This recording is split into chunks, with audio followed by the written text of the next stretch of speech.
मेरी बेटियां ध्यान रखें, मेरे बेटाएं, मेरी माताएं इस बात का ध्यान रखें, बेटियां ध्यान रखें, मेरी माताएं ध्यान रखें, मेरे भाई ध्यान रखें। जिस दिन तुम्हारा मन करे, जिस दिन तुम्हारा दिल करे, उस दिन घर में पार्थिव शिवलिंग का निर्माण कर लिया। जिस दिन तुम्हारा दिल कर जाए कि आज मेरा मन है मैं पार्थिव शिवलिंग बनाऊं, गमले में से मट्टी लो, खेत में से मट्टी लो, जहां से मट्टी ले सकते हो। घर के बाहर कोई गमला हो, बगीचा हो, शहरों में जमीन पर कहां मट्टी ढूंढने जाओगे, तुम्हारे जो गमले लगे रहते हैं उसमें से मट्टी ले लो, पर छोटा सा पार्थिव शिवलिंग का निर्माण समझ लेना जरा। तुमने पार्थिव शिवलिंग बनाया, जलाधारी बनाई, पूजन कर लो जिस दिन तुम्हारा मन करे। कोई तिथि, कोई वार, कोई दिन, कोई समय, कोई घड़ी, कोई पल, कुछ मत देखो। तुमने पार्थिव शिवलिंग का निर्माण किया। 3 आखा चावल, 3 अक्षत। आखा चावल जानते हो, साबुत दाना, आखा चावल।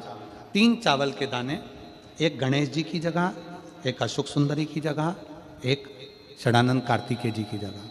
3 चावल दाना। 3 दुर्वा, एक गणेश जी की जगह, एक अशोक सुंदरी की जगह, एक षडानंद कार्तिकेय जी की जगह। 3 बेलपत्र, जहां पर माता पार्वती जी का आपने ये जलाधारी बनाई है, उसी जलाधारी पर यहां से पानी बहता है, इसके ठीक विपरीत में यहां 3 बेलपत्र, तीनों रख दीजिए। और छोटा सा कलश हो या बड़ा सा कलश हो, 3 लोटा जल यहां बैठकर, जहां पर आपने बेलपत्री रखी है उसी के वहीं पर बैठकर इस शिवलिंग पर 3 लोटा जल धीरे धीरे अपने मन की कामना कर कर, बाबा आज मैं दुखी हूँ, बाबा मुझे ये तकलीफ है, बाबा मेरे बच्चे ये काम में गए हैं, बाबा ऐसा है। 3 लोटा जल बाबा को धीरे धीरे अपने भाव कहकर, फिर तुम्हारे पास में जो पूजन का सामान हो वो चढ़ाकर बाबा की आरती कर कर दिया लगा दो। जब दिया ठंडा हो जाए उस शिवलिंग का विसर्जन कर दो। आप पाओगे, आपने अगर 2 या 3 बार कभी भी तुम्हारा मन करा कर लिया, आपको खुद लगेगा कि मेरे घर में संपदा कैसे बढ़ रही है और कार्य कैसे सिद्ध हो रहा है। शिव आराधना में भगवान शंकर की, शिव भक्ति में भगवान शंकर की अविरल भक्ति में पार्थिव शिवलिंग का निर्माण और पार्थिव शिवलिंग की पूजन हमें बल प्रदान करती है। माता पार्वती जी ने पार्थिव शिवलिंग का निर्माण किया। शिव जी ने देखा पार्वती जी को कि पार्वती जी पार्थिव शिवलिंग का निर्माण कर रही, तो शंकर जी ने पूछा, पार्वती तेरी शादी नहीं हो रही थी इसलिए तूने पार्थिव शिवलिंग का पूजन करा, तू चाहती थी मुझसे विवाह करना चाहती थी इसलिए पार्थिव शिवलिंग का पूजन करा, अब क्या चाहती है? अब तो मैं तुझे मिल गया, अब तो मैं तुझे प्राप्त हो गया, अब तुझे क्या चाहिए, अब तुम मुझसे चाहती क्या है? पार्वती जी ने हाथ जोड़कर भोलेनाथ जी से विनय करा, अब मुझे कुछ नहीं चाहिए, बस इतना चाहिए कि मैं कैलाश पर रहूं या शमशान में रहूं, जहां भी रहूं मेरे हृदय में कभी भी दुख ना हो, मैं प्रसन्न होकर अपनी जिंदगी को आपकी सेवा करते करते निकाल दूं। हिंदू अपनाया, रावण पार्थिव शिवलिंग का निर्माण करता था, पूजन करने बैठ जाता था, शंकर भगवान को आकर उसे वर देना ही पड़ता था, वर देना ही पड़ता था। पार्थिव शिवलिंग के निर्माण का, पार्थिव शिवलिंग के पूजन का, पार्थिव शिवलिंग की आराधना का फल भोग। कितने लोग हैं, आप लोगों ने बनाया कभी पार्थिव? बनाया, सावन में बनाते हो गुरु जी, है ना, ऑनलाइन जब पार्थिव शिवलिंग का निर्माण होता है तब बनाते हो, पर बीच में कभी तुम्हारा मन कर जाए, एकदम जब तुम्हारा मन हो। अब कई लोग कहते हैं गुरु जी पार्थिव लिंग का पूजन करना है तो पति पत्नी का दोनों का होना जरूरी है, शादीशुदा होना जरूरी है, या ऐसा जरूरी है या वैसा जरूरी है। शिव महापुराण की कथा कहती है, बच्चे हो बच्ची हो, शादी हो गई नहीं हुई, विवाह हो गया, जैसे भी हो, आप जैसे हो वैसे पार्थिव लिंग का निर्माण करो, वो पूजन करो। पार्थिव लिंग निर्माण कर, पार्थिव लिंग पूजन का भी फल है। इसमें जब लड़की घर में आती है शादी कर कर, बहू जब आती है तो प्रथमता में गोरानी होती है, गोरनी सुहागिन होती है। कोई तुमसे पूछे शादी के तुरंत बाद ये बहू को बिठाकर गोरनी सुहागिन क्यों करी जाती है? शिव महापुराण की कथा कहती है शंकर भगवान के शिवलिंग को बनाकर माता पार्वती जी ने पूजन कर कर शिवलिंग में से ही सिंदूर लेकर अपनी मांगों में भरा है। आज भी सुहागिन में, गौरनी में ऐसा बनाया जाता है और उसके अंदर सिंदूरा दिया जाता है। उस सिंदूर को लोग अपने मांग में भरते हैं। इधर भरते कि नहीं भरते, वो हमें नहीं भरते हैं इधर भी, ठीक, आज भी भरते हैं। कई लोग कहते हैं वो गौरनी है, कोई कहता है वो सुहागिन है, कोई कहता है वो गौरानी है। शिव महापुराण की कथा कहती है ये पहली पूजन मेरी माता पार्वती जी ने अखंड सौभाग्य के लिए करी थी, इसलिए आज भी पहली बार शादी करने के बाद पार्वती जी पहली बार इस पूजन को करी थी। आज भी शादी के बाद सुहागिनें घरों में होती हैं, जब बहू प्रवेश करती है उसके बाद आज भी करते हैं। ये सब पुराना है, उसको आज लोग नए में ले लें क्या भाई सुहागिन है, गौरानी है। ये आजकल वो पुराना शंकर के शिवलिंग की आराधना, शंकर के शिवलिंग की पूजन, भक्ति। जब पार्थिव लिंग का निर्माण किया जाता है, पार्थिव शिवलिंग को जब बनाया जाता है तो पार्थिव शिवलिंग का एक नियम है, आप उसका स्मरण जरूर करें। जैसे ये थाली है, मान लो ये थाली है, आपने मिट्टी का शिवलिंग बनाया, पार्थिव शिवलिंग बनाया। कई माताओं की आदत रहती है थाली की किनार से हाथ को पोंछकर उसको भी लेकर शिवलिंग में लगा दे। कई मेरी जीजियों की, कई मेरे जीजाओं की, कई मेरी माताओं की, कई मेरे बेटियों की, कई मेरे बेटाओं की आदत रहती है। समझ में तो आ रहा है ना कि थाली बुलवाऊं? लाओ तो थाली लाओ जरा पूजा।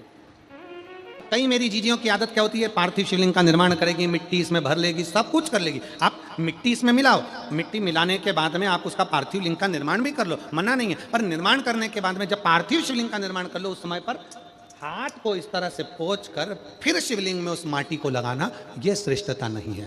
पार्वती जी ने पार्थिव लिंग निर्माण के समय पर एक छोटा सा भाव प्रकट कर दिया, और जब छोटा सा भाव प्रकट किया तब शंकर भगवान ने कहा, पार्वती, ए पार्वती, तुमने पार्थिव लिंग निर्माण के समय पर माटी को अपने हाथ से खरोच कर लगाया है, तो तुम्हें भी संतान की जो प्राप्ति होगी वो शरीर के उपटन से ही होगी। और सुनो पार्वती, तुमने वो माटी को बाद में अंकित किया गया है, इसलिए तुम्हारे पुत्र का शीश कटकर फिर वापिस अंकित किया जाएगा, पुनः फिर लगाया जाएगा। शिवाराधना में मिट्टी को बनाओ, पर मिट्टी चारों तरफ लगी, आप पोंछो, मना नहीं है। आप हाथ भी पोंछ लो, हम मना नहीं करेंगे। आपको हाथ पोंछना है आप पोंछो, पर उस मिट्टी को फिर वापस शिवलिंग के साथ में, जब शिवलिंग बन गया फिर उसी मिट्टी को वापस आप उसमें पोत रहे हो, ये श्रेष्ठता नहीं है, उसकी श्रेष्ठता नहीं है। ये आचार की बरनी नहीं है कि यहां से निकालो, यहां से निकालो और लगा के रोटी में फिंगर बना के, फुंगा बना के खा लो। आप निकालो, मना नहीं है। मिट्टी का पार्थिव शिवलिंग बनाया, थाली की मिट्टी साफ करी, साफ कर कर आपने किनार पे झड़ाया, हमें मना नहीं है। पर ये मिट्टी वापिस शिवलिंग में नहीं लगा, ये मिट्टी फिर अलग से रख दीजिए। उस मिट्टी का भले फिर आप नंदी बना लो, उस मिट्टी का आप दूसरा कोई सखी बनाना है, नंदी बनाना है, कुछ बनाना हो, सांप बनाना हो, सब कुछ बनाओ, हमें मना नहीं। पर शिवलिंग की जो आकृति है उसमें फिर ये मिट्टी का प्रयोग नहीं हो। पार्थिव पार्थिव है।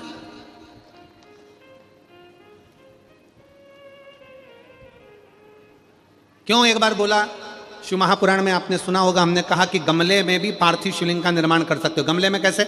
गमला भरा पड़ा हुआ है, वहीं पर तुमने पार्थिव शिवलिंग को उठाया, निर्माण करा। अब वहां पर तुमने हाथ तो नहीं पोंछा, क्योंकि गमले में ही तुम पार्थिव लिंग का निर्माण कर, जाके हाथ धोया, बाबा की पूजन कर, शिव स्मरण कर लिया। पार्थिव पूजन का एक आनंद।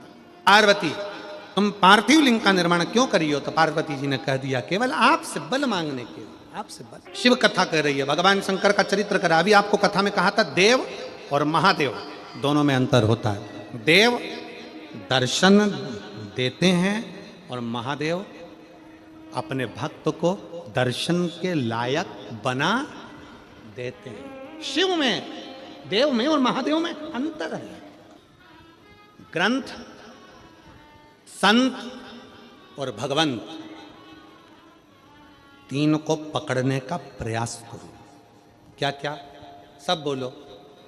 ग्रंथ, संत और भगवंत, आपके नजदीक में जितने शंकर के मंदिर हैं, जहां आप एक लोटा जल चढ़ाने जाती हो ना, एक लोटा जल चढ़ाने के लिए शंकर के मंदिर में जाती हो, तो घर से जब एक लोटा पानी भरो, घर से जब एक लोटा जल भरो और मंदिर के लिए जब निकलो ना, घर से निकलते समय रत्ती भर टेंशन लेकर मत जाना। घर से जब पानी भरो, खुश होकर जाना, मैं मेरे पिता से मिलने के लिए जा रही हूं, अपने दिल की बात अपने बाप को बताने के लिए। मैं अपने पिता से मिलने जा रही हूं। भले मंदिर में जाकर कुछ मत कहो, शंकर जी को एक शब्द मत कहो, तुम जो लोटा भरकर पानी लेकर जा रही हो ना, वो लोटे का जल शंकर को चढ़ाते से ही शंकर जी समझ जाते हैं कि तेरे जीवन में दुख कितना है। सुदामा जी ने भगवान कृष्ण को चावल दिए थे। बोलो री जी हाँ, सही है कि गलत है? क्या दिया था? तंदूल। सुदामा जी ने ये कहा था कि मुझे बहुत दुख है। बोला था कि सुदामा जी ने कहा था कि मेरे बच्चों को खाने के लिए अन्न नहीं है। सुदामा जी ने कहा था कि मेरी पत्नी की साड़ी फटी हुई है। सुदामा जी ने कहा था कि मुझे दुख बहुत है, दर्द बहुत है, मेरा झोपड़ा टूटा है, मेरा मकान नहीं है। सुदामा जी ने ये कुछ भी नहीं बोला। सुदामा जी तो तंदूल लेकर गए थे, और तंदूल ले जाकर जो भगवान ने उस तंदूल को लिया, तंदूल को पाते से ही भगवान समझ गए थे कि इसके घर में दुख कितना है। तंदूल मुख में गया और भगवान कृष्ण समझ गए कि दुख कितना है, 3 लोक का राज्य दे दिया। सुदामा जी जैसे ही तंदूल दिए, भगवान ने सोच लिया कि तंदूल की दशा क्या है। उसी तरह जब जल शंकर जी पे चढ़ता है, तो शंकर जी को तुम कुछ कहो मत कहो, वो जल तुम्हारे घर की पूरी दशा बता देता है कि इससे तकलीफ कितनी है। क्यों? दुख की बात कहां पर करते हो, तकलीफ की बात कहां करते हो, कष्ट की बात कहां करते हो? सारा घर का मनन चिंतन कहां पर होता है? रसोई घर में। सारा मनन चिंतन कहां होगा? रसोई घर में। देवरानी जेठानी बात कहां करेगी? रसोई घर में। कोई दुख हो गया, तकलीफ आ गई, बात कहां होगी? रसोई घर में। अरे वो उनने ऐसा कर दिया, वो काका जी की तबीयत खराब, काकी जी के ऐसा हो गया, वैसा हो गया। सारी घर की सारी चर्चा रसोई घर में होती है। और जो तुम पानी भर कर लेकर जाते हो, वो रसोई घर में से भर कर लेकर जाते हो, तो वो पानी के अंदर तुम्हारी वाणी की तरंगे उस जल के अंदर हो जाती है। जब जल महादेव को चढ़ता है, उसे सब ज्ञात हो जाता है कि इससे तकलीफ क्या है।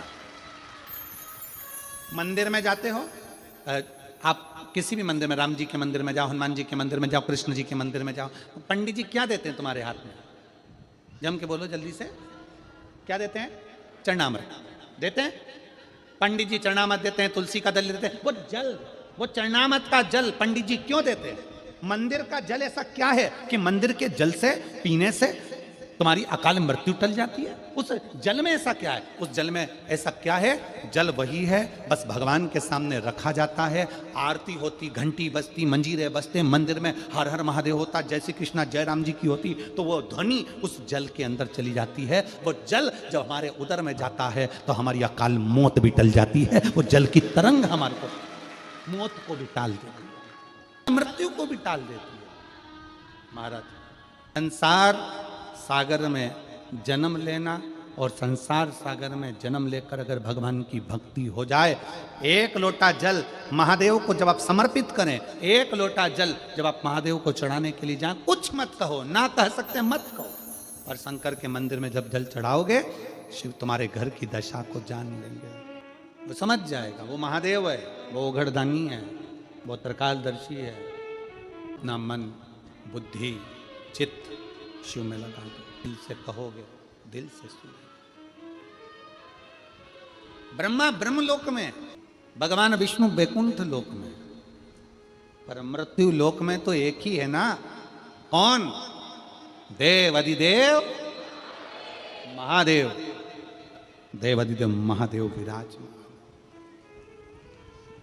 अधिपति है, विश्वनाथ, विश्व का भरण पोषण करने वाला। सोमनाथ, चंद्र सी काया देने वाला। केदारनाथ, दुख का हरण करने वाला। त्र्यंबकनाथ, पाप से भी मुक्त कर देने वाला। महाकाल, काल पर भी विजय प्राप्त करने वाला। वो साधारण नहीं हो सकता, जीवन का सुख देने वाला, जीवन का सुख।